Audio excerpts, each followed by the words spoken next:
Joined with me now, Mike Barrett of Barrett Insurance with Good Policies. Good morning to you. Hey, good morning. How are you? Very, very good. It's a kind of a dreary day. I wasn't expecting this, or at least the meteorology team here, me, was only...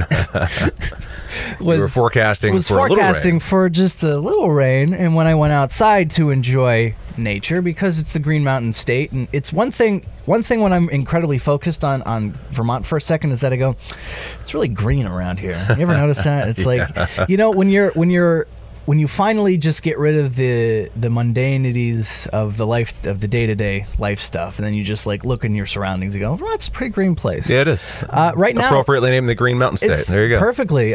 Thanks, French people, I guess. Yeah. So right now it's a bit rainy when I walked outside. Yeah, it's coming down pretty good right now. And it reminds me that my roof has a bit of a leak. Oh. And I don't. Is that just? What would that be covered under? So how would that? Where would that? How would I? It's what the would how. I start? It's the how. So it's the how. If your roof one day I just woke up and I would blook, Yep. blook, and that's how. All right. So the damage caused by a leaking roof can be covered on the interior. Okay. Now, the roof itself being covered is a different story. So is the roof leaking because of wear and tear and just natural age? Yeah, that's might be one of the ways it's causing the problem.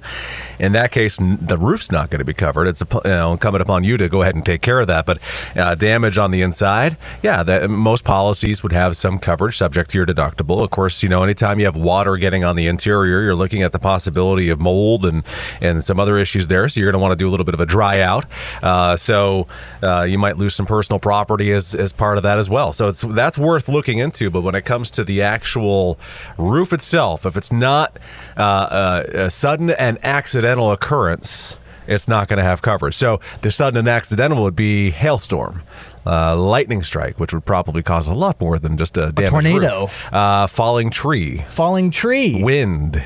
So those are the biggies that could cause some damage, and then you run into the problem of, okay, well, it's only damaged a portion of my roof. My house is 24 by 40, let's say, and a small 6x6 section got lifted. What happens? Well, you got to match the roof.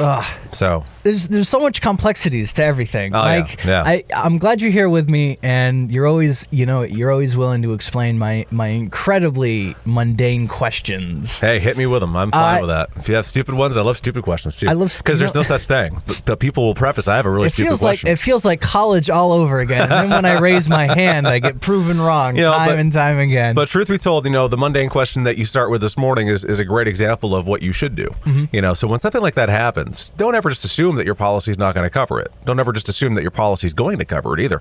Do the effort, do the due diligence, file the claim, or inquire with the company or the agent that you're with, and see if it's something that you could have assistance with in repairing. Don't just go it alone. What do you think is the biggest reason so far for in the past couple of years for insurance claims?